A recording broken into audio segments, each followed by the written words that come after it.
there, frugal friends. It is dark out. I don't know if you can see. There we go. Yeah, it's all dark and miserable and grim and raining and grey. I need something filling and yummy and warm. And you won't see this till the end of the month because I've had loads of Olio hauls this month. Done really, really well on the free stuff. But one thing I got loads of was, I picked it up this morning, I got loads of Leeks. I got, I think 4 or 5 packs of Leeks. I think there's like 2 packs in each one. So there's about 8 to 10 Leeks that need using up. And I thought of a leek and sausage bake of some description. So I've got my leek, I've got some sausage, I've got some potato. We're going to crack on with this. So, if you've not been here before, I'm Samantha. This is the channel Trying to Get By, because that's what we're doing. We're trying to get by with what we have got.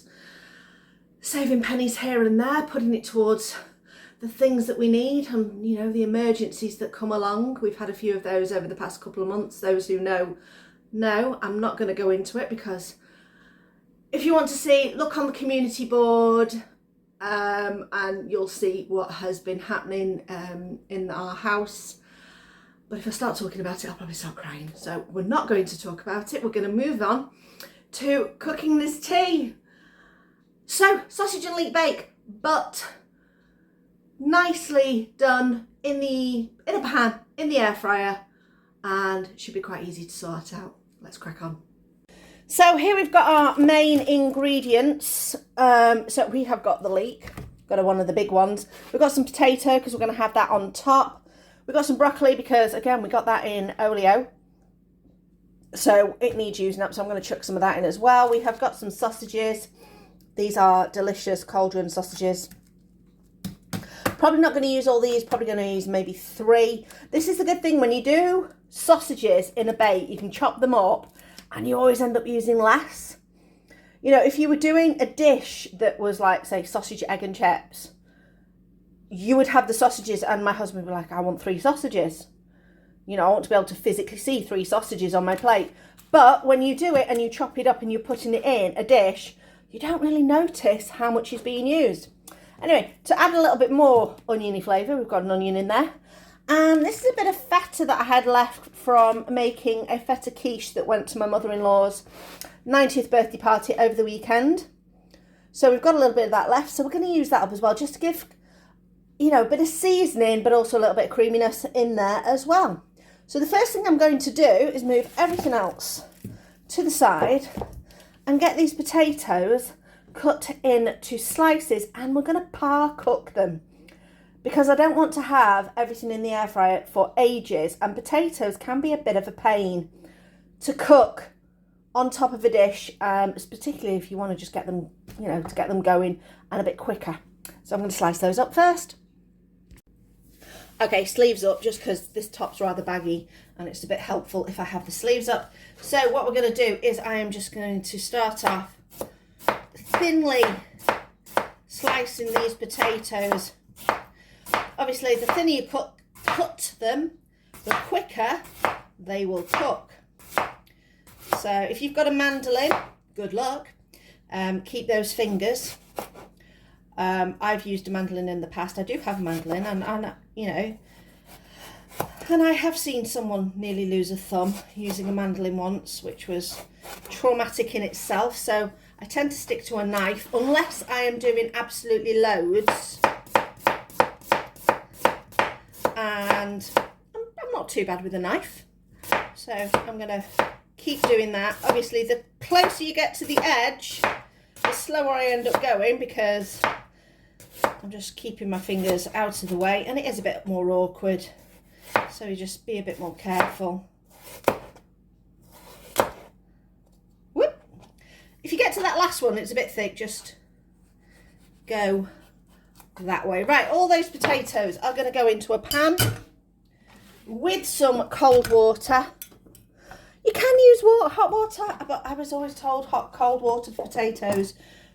Anything that grows under the ground starts with cold water, and anything above the ground you can go with hot water. So I've got those in there. I'm just going to get some cold water on those, just enough to cover them.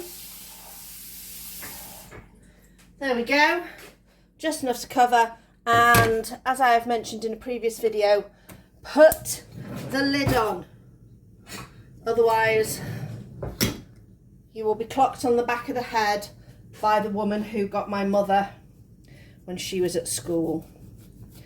Yes, I've told this story before. My mum got clocked on the head by her housewifery teacher because my mum hadn't put the lid on the pan. So when you get clocked on the head with a pan lid, it's kind of something you remember. So, right, there's the broccoli. I'm going to air fry that separately because broccoli in the air fryer, if you have not had it before, it's one of my favourite ways to have broccoli. Boiled broccoli is just boring in comparison than having air fried broccoli. So, the nubbin, no, I'm not forgetting this. Oh, there's a bit there. This broccoli end will go in the freezer and be used for something else. I'm just taking the top layer off, and what I'm going to do is, you see how you've got this dirty bit here? I'm going to chop off the very end because it always looks a bit dried out and sad looking, but we've got loads of dirt up there. So what happens with leeks is they do tend to collect the dirt up at the top. So if you cut it like that and get that underwater under your tap and just give it a good swish, that will help to get all those bits of grime and bits of dirt off there, so you won't end up with a bit of a gritty leek. Okay, just going to give my knife a wipe just in case it's got a little bit grit on there, and I noticed a bit on the work surface. So I'm going to move that. And we are going to start now chopping this leek up. So I'm going to go further down there to get that. There we go. So we've got it cut into quarters. This means it will be easier. I'm not going to end up with too large a slice. So let's go for it. You want to use your thumb and your little finger kind of to tuck everything in, but keep those fingers out of the way. And keep them behind everything else so that nothing ends up getting... See, I end up with that bit, but that's okay because what we can do, pull that off and sort that out later.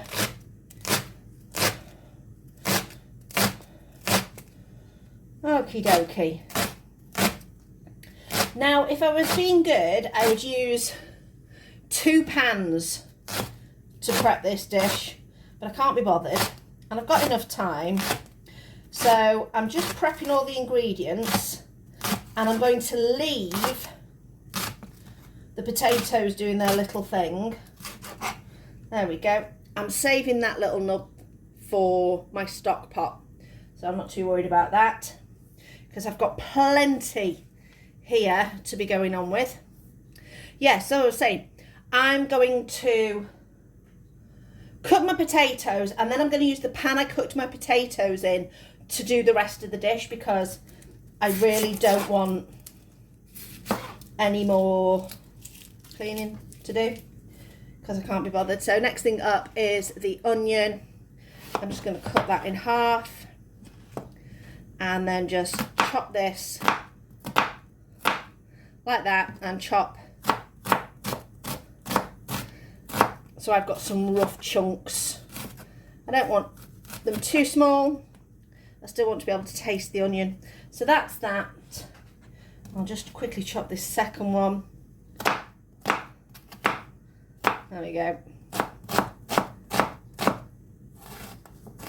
Okay, let's squidge the onion out of the way. Keep going. Now I've got my sausage. I'm just going to get 3 sausages out here. So let's see, hopefully they're not all stuck together. 1, 2, 3, there we go. Rest are going to go back in the freezer. And all that I'm going to do with these, they are still frozen, but they will still cut if you've got a good knife. just cut them in half and then chunks.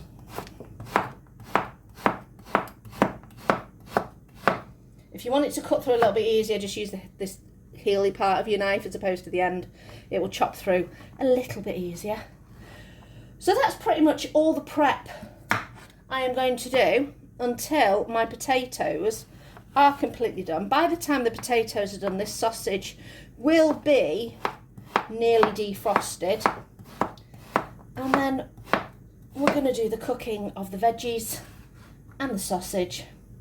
And then we are going to create like a little bit of a sauce using the feta and some stock. But that will come once those potatoes are done. I've just checked my potatoes and they are nice and super tender. So all as they're going to do now when they get into the air fryer is just crisp up. They're not really going to need to cook, so I'm just going to drain these. So all I'm going to do, I don't need the water, so I'm just going to pop the lid on, go to the sink and give them a drain, and I will be back. Right, they're drained. I've just popped them on the lid. The lid is just going to go to the side. The lid's got a good handle on it, so it's not going to wobble and fall over, so I'm just going to leave those out of the way.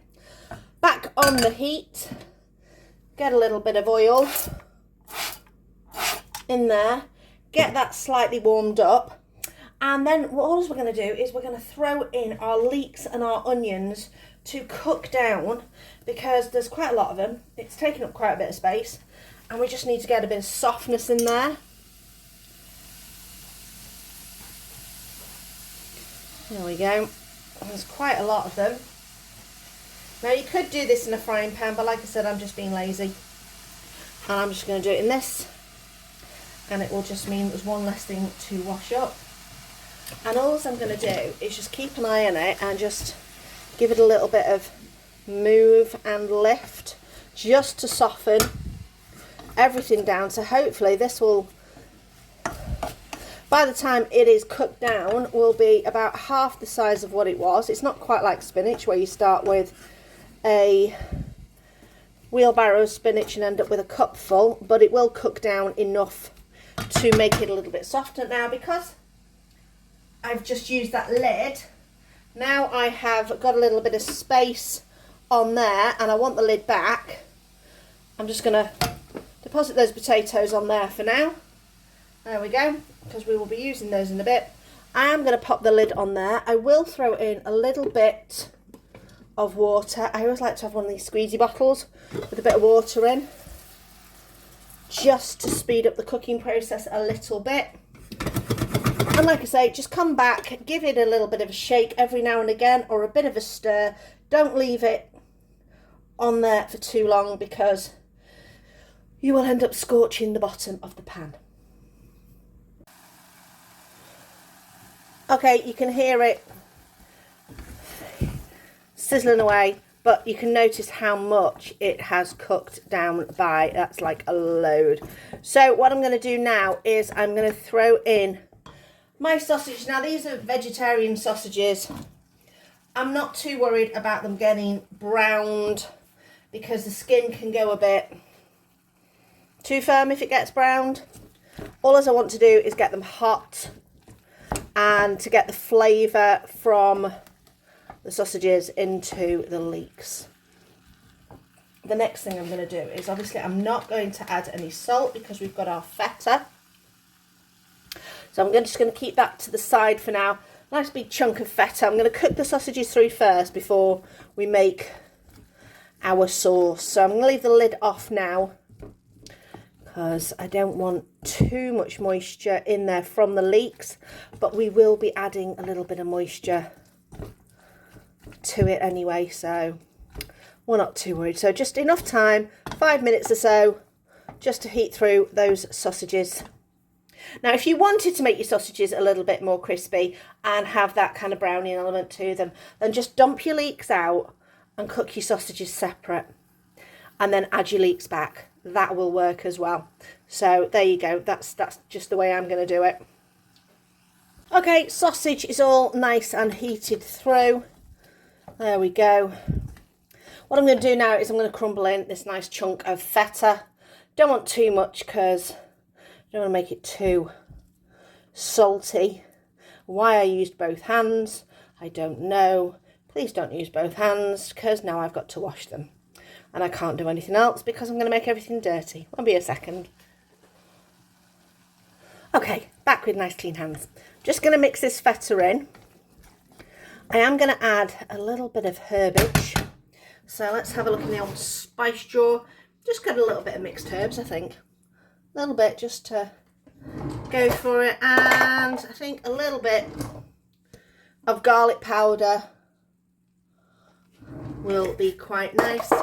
Now, if you are going to use a stock, use, say, for this amount, I'd probably use half a stock cube and just maybe 150 mils of water. You can see how that feta's already made it a little bit more creamy looking. I have got some Alpro cream left from when I made quiche at the weekend, so I'm just going to pour in a little bit of that. That's probably about 50 mils of that. You just want to make it a little bit more unctuous. I do like that word. Right, that is that. That is good. We're going to move this out of the way, back over onto the side. So we are over here now. Jiggle the camera. There we go. Turn off the heat. I've got a lovely enamel tin that this is all going to go into. There we are. I was worried it wasn't going to fit, but once it had cooked down, we were all good to go. There we are. That looks yummy. And in the sink. And all I'm going to do now is put our potatoes on the top. These have cooked really well. I mean, these are super, super soft. I cooked them so that I didn't have to worry at all about cooking them in the air fryer. It is just a case of, because these have cooled down quite a bit now, heating them through and also getting some nice crispy bits on there as well. There we go. You could do it and make it nice and pretty on the top, but I haven't today. This is a rough and ready meal. There we go. So that is that. That is going to go in the air fryer as soon as Chris gets home. So I'm actually going to pop it in there ready. Let me move this out of the way, then you can see better. So there we go. We are in the air fryer. And what I'm going to do first, actually, is I'm going to put my broccoli in there, because this is only going to take like 10 minutes or so in the air fryer to get nice and crispy. And that's all it takes for the broccoli to do. So there we go. And I'm just going to push the broccoli around to the edges. Hopefully this should work if I can squeeze everything in. So that's around the edges. That's in the middle. I'm going to put a little bit of oil on top of there for crispiness. The reason I'm squeezing so much is because I've hardly got any left in here. And I'm just going to get those last remnants. It would normally only be like 2 or 3 squeezes. I'm not putting that much oil on. Right, that's ready to go. 10 minutes, I'm thinking, roughly, in the air fryer, probably on about 170. As soon as Chris gets home, and then it'll be ready to eat. There we go, just pulled it out of the air fryer. Going to get a fork in there and do a quick taste. So some nice, very nice crispy bits on there. But we know the potato is completely cooked. So let's get under there. Get some in there. Okay, there we go. That's the shot. Okay, we have got it. It is steamy. Can you see the steam? Steamy, steamy. Smells lovely.